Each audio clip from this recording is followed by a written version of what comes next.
बात्या मंथा प्रभाव में गंजाम जिलार शेरगड़ आस्कार विभिन्न अंचल में व्यापक धान फसल नष्ट होईछि।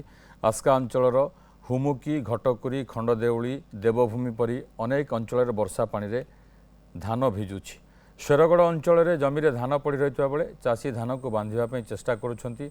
धार करज करी चाषी धान चाष करथिबा बेले फसल नष्ट हो जिबारु चिंतार पड़िछंती।